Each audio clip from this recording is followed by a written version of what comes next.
हमनी के संस्कृति, हमनी के संस्कार सदा रहे हमनी के साथ। भारत के महान ग्रंथ और काव्य सब के संपूर्ण संकलन सब्सक्राइब करें तिलक। प्रार्थना की खुशबू, साइकिल प्योर अगरबत्ती।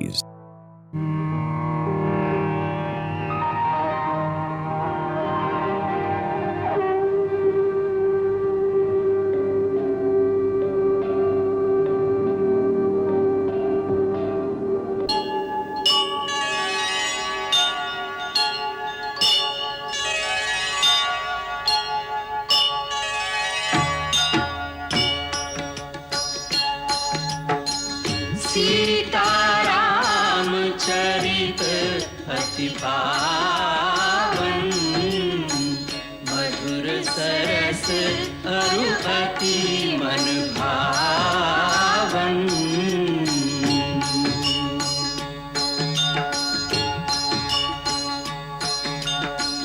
पुनि पुनि कितने हो सुने सुनाए, की प्यास बुझत न बुझाए।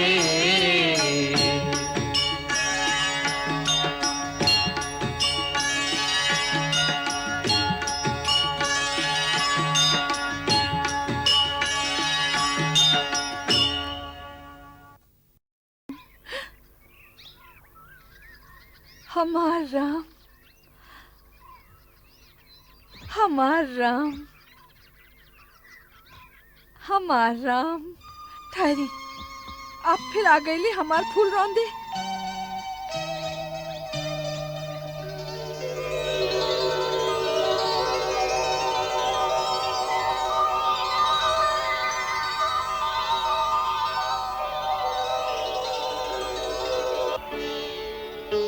के हैं आप? हम माई शबरी के पास जाइल चाहते हैं। का कृपा करके उनका कुटिया तक पहुंचा दे। माई सबरी के पास? लेकिन आप हैं के? हम राम हैं और ये हमार छोट भाई लक्ष्मण है।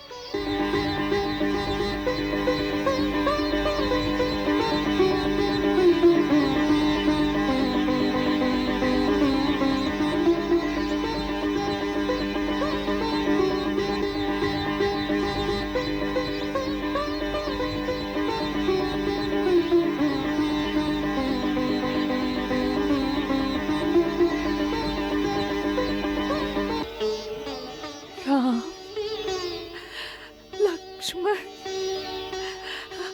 आप आ गए प्रभु, आप आ गए सबरी की कुटिया में। हम जन्मती आपके पहचान ना पैली प्रभु, हमके क्षमा कर दी ही प्रभु, हमके क्षमा कर दी, हमके क्षमा कर दी, दया निधान हमके क्षमा कर दी। आप दयालु हैं, दया करें प्रभु, आप दयालु हैं। हमके ही भूल खातिर क्षमा कर दी प्रभु। हमार प्रभु, आई आई हमार प्रभु, आई।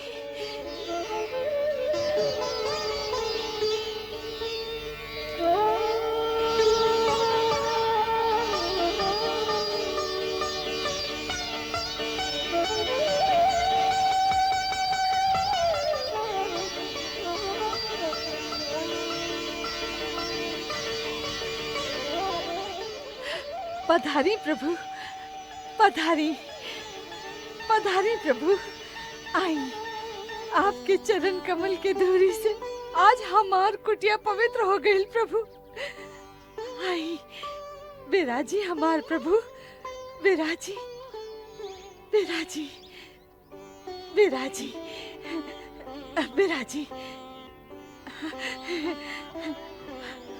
हम आपके चरण पखारत हैं।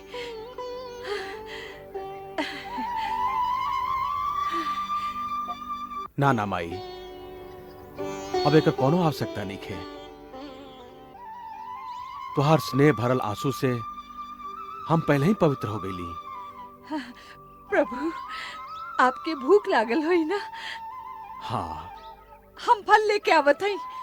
फल फल लेके आवत हई प्रभु, अब ही लावत हई। बरसन से हम हर दिन आपके खातिर मीठा मीठा बेर लेके आवत रहली प्रभु, बरसन से। खाई।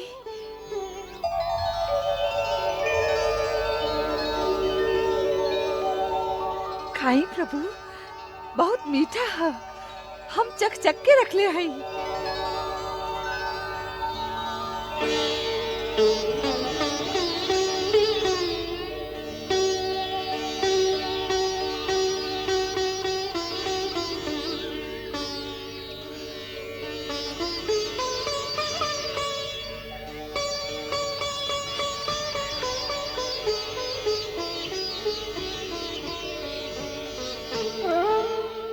खाई प्रभु।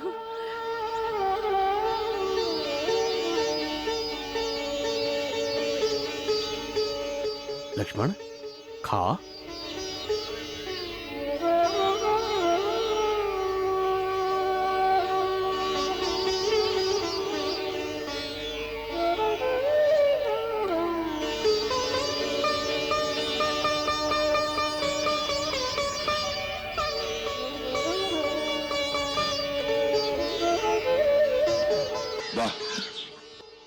अच्छा है ना?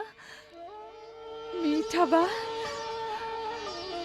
एकर प्रशंसा खातिर शब्द नहीं हमरा पास। इतना बरिस बात ऐसा लागत बा जैसे माई कौशल्या अपना हाथ से खिला रहा है। लक्ष्मण, ऐसा मीठा फल तो भगवान के वैकुंठ लोक में भी ना मिल सकेला। ये सब हमार परम गुरु महामुनि मतंग के शक्ति के प्रभाव है। उनकर तपोबल के प्रभाव से ये मतंग वन में फूल कबो ना मुरझाला, फल हमेशा ताजा रहेला। ये आश्रम के चारों ओरी सभी प्राणी आपन हिंसा के प्रति छोड़ दे बेलन। परम गुरु जहाँ बैठत रहलन, उनकर चरणन में बन के सिंह और आश्रम के गाय बकरी सब एक साथ पानी पियत रहली। उनका स्वर्ग सिधारल बरिसन बीत गए। बाकी जौना बेदी पर बैठ के वो यज्ञ करत रहलन। ओह में अभी ले एगो तेज, एगो प्रकाश के आभा झलकत रहेला। कितना पवित्र हुई वो स्थान और कितना भाग्यशाली हैं आप जे ऐसन परम गुरु की सेवा के पुण्य प्राप्त भइल। वही सेवा के पुण्य फल बा जे आज आपके दर्शन भइल। हे राम, साक्षात भगवान के दर्शन करके हमार कई जन्म के पुण्य फलीभूत हो गए हा। जब आपके चित्रकूट पहुँचे के समाचार मिलल, वही समय गुरुदेव आश्रम के सभी मुनिगण के साथ लेके दिव्य विमान में बैठ के आपन धाम चल गए।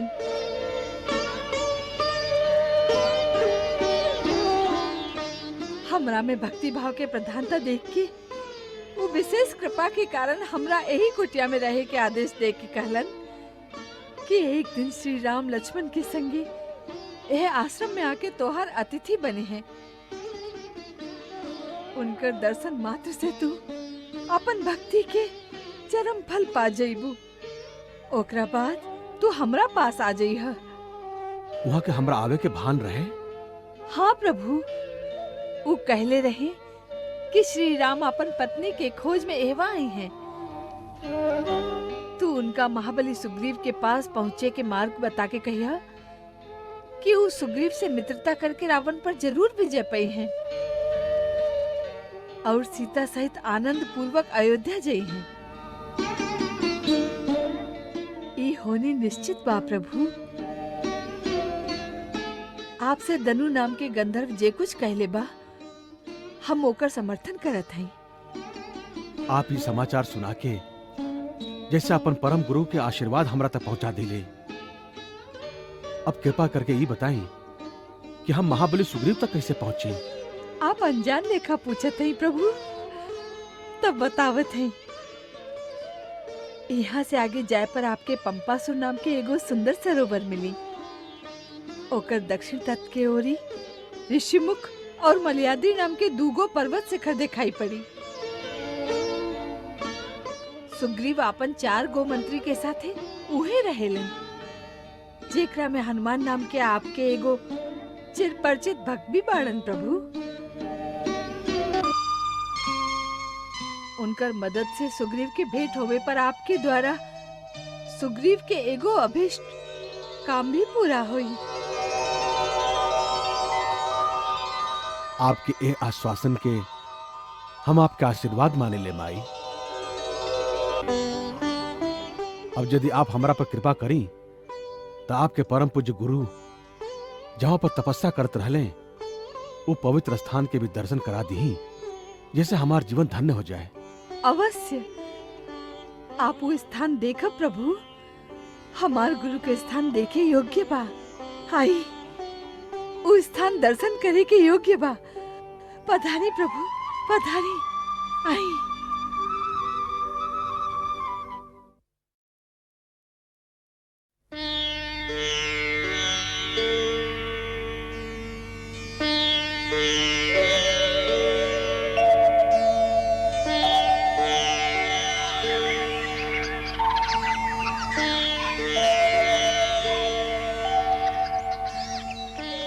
देखा लक्ष्मण, जब एगो मनुष्य स्वार्थ के सीमा के लांग के परमार्थ के भूमि में तपस्या करेला तो ओकर शक्ति में कितना तेज होखेला।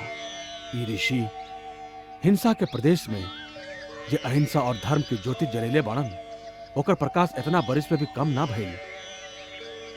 महामुनि, आप जहां भी हैं हमके आशीर्वाद दी कि हम अपन कर्तव्य और परमार्थ के रास्ता पर दृढ़ विश्वास के साथ आगे बढ़ी।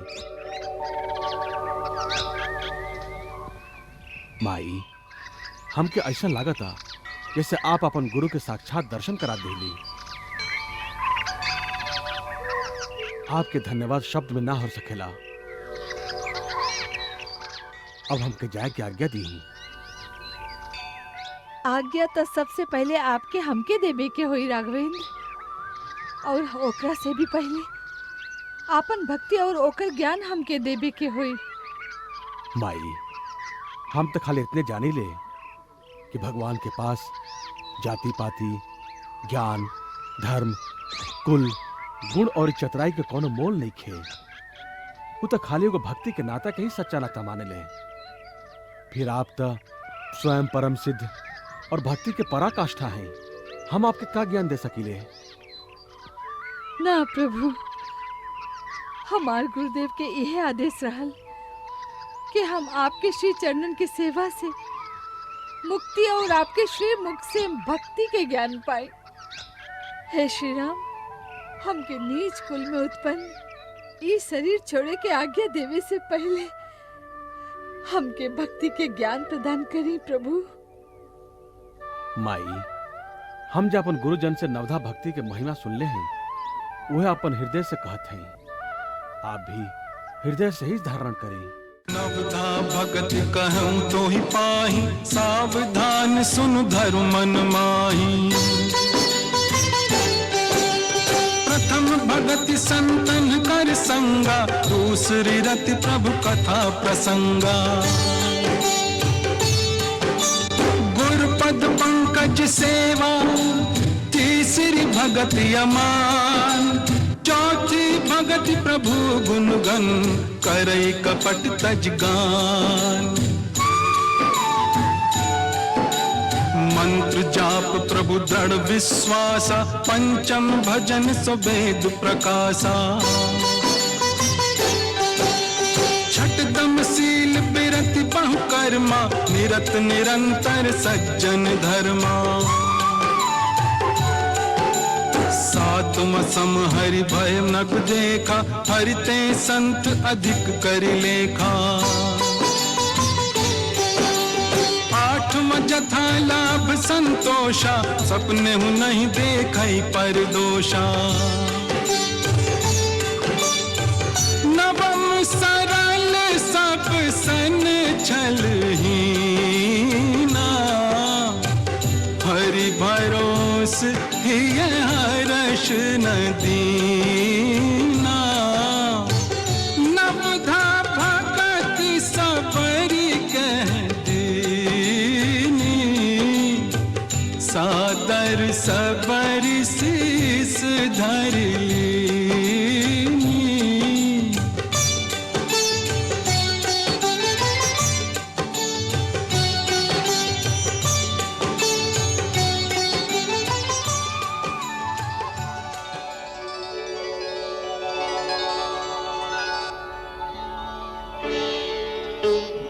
हे दीनदयाल, आप दीन जान के ए सेविका पर जे कृपा कैले हैं वो हमेशा बनैले रखब। ऐसन दया करब कि हमार चित्त ए श्री चरणन से कबो दूर न होके। अब हमके अपन गुरुदेव के पास जाए के आज्ञा दी प्रभु।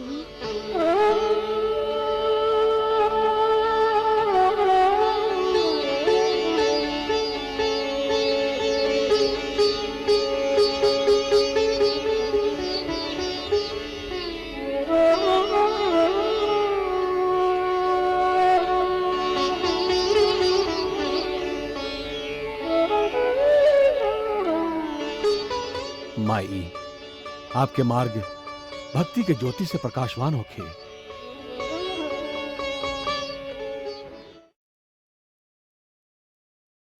ये अध्याय के साथे रामायण के अरण्य कांड समाप्त होखेला। ई कांड बहुत छोट हा, बाकी आध्यात्मिक दृष्टि से बहुत महत्वपूर्ण हा। एहमे ओह युग के सर्वश्रेष्ठ ऋषिगण से श्री राम के समागम होखेला। वास्तव में उनकर शिक्षा जब बचपन में महर्षि वशिष्ठ के द्वारा आरंभ भइल रहे, यही कांड में महर्षि अगस्त द्वारा पूर्ण होखेला। अरण्य कांड में और भी कई गो परम सिद्ध महात्मा उनका के गुण उपदेश देलन। वो ज्ञान रत्न समेटत महर्षि अगस्त तक पहुंचेलन। रामायण में महर्षि अगस्त अंतिम ऋषि वाड़न जिनका से राम के मिलन होखेला। काहे कि एकरा बाद उनका खाली भक्त मिलेलन, हनुमान, विभीषण, शबरी आदि। यही कांड में उनकर शिक्षा, उनकर ज्ञान के पूर्ति भी होखेला। उनकर अस्त्र विद्या में जे कमी या अपूर्णता ऋषि विश्वामित्र के यहाँ रह गई रहे, वो यह कांड में अगस्त मुनि द्वारा पूर्ण हो जाला। और यही कांड में अचानक कहानी एगो नाटकीय मोड़ लेवेला।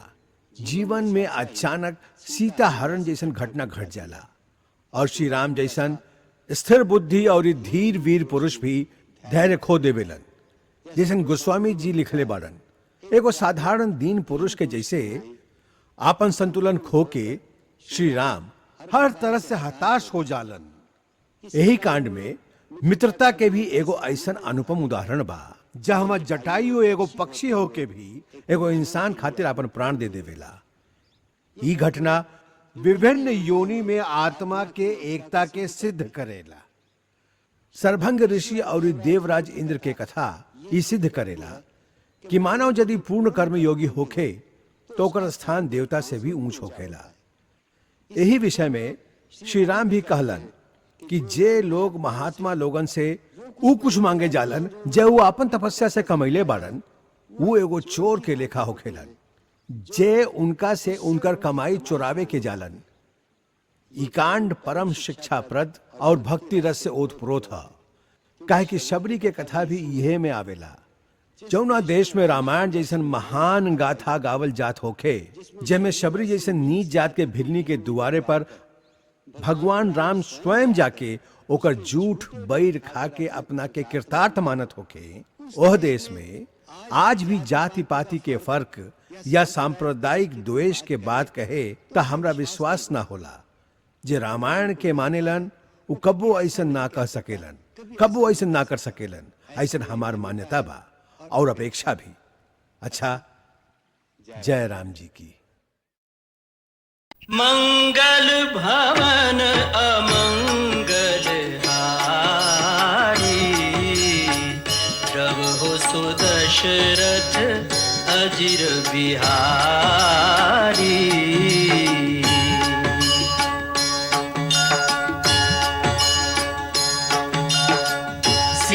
सीताराम चरित अति पावन, मधुर सरस अरु अति मन भावन।